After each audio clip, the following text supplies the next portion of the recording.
getting things done.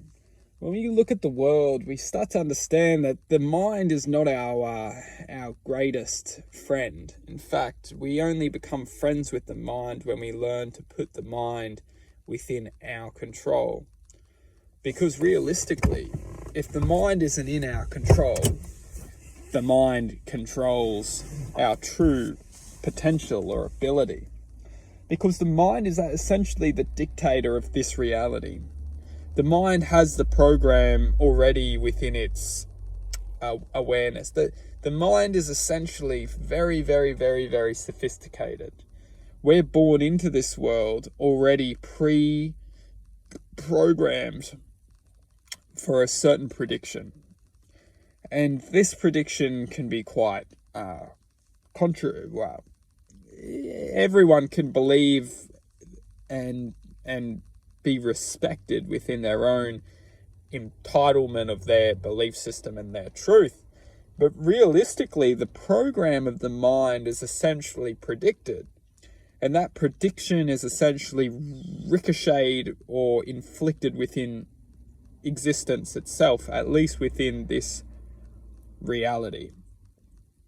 Now, this is the beauty of this existence, is that as long as we manifest out of the mind's predicament or prediction, we lose it. We no longer become it. Essentially, very similar within the Matrix movies, or the first Matrix movie is when they escaped the Matrix and they managed to, come out of the Matrix and then entered the true reality. Well, essentially the Matrix, also known as the documentary, is very symbolized within the same way of the humanity within this reality.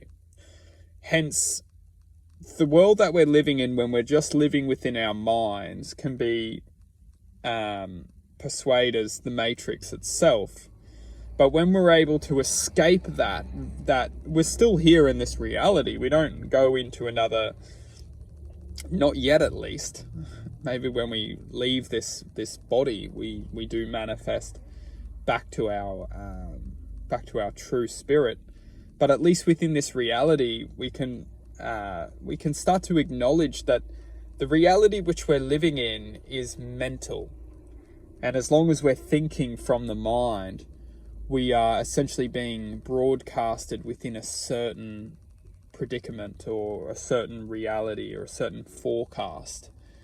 And it's this truth which we can use, that when we start to manifest within the heart, we actually join a part of a greater consciousness. And this greater consciousness doesn't have a prediction.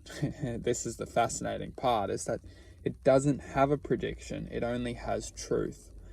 And when we start to bring the truth within this reality, within this dimension, it really causes a lot of chaos for the controllers of this existence which we're living in. So to summarize, the mind is essentially a forecast.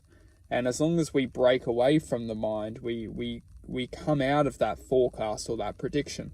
The prediction or forecast is more like a fate, a destiny. We're kind of destined for a certain reality, whether that reality is an experience or what so. It's not.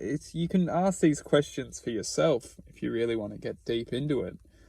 But the real, to summarize, is that when we start to connect and awaken the heart's true reality, or truth within this reality, we start to leave the prediction and we start to just awaken within this reality. And we don't leave this reality and go, we may, depending on how much we want to return back to our true existence. Everyone's unique. Everyone's having their different journey.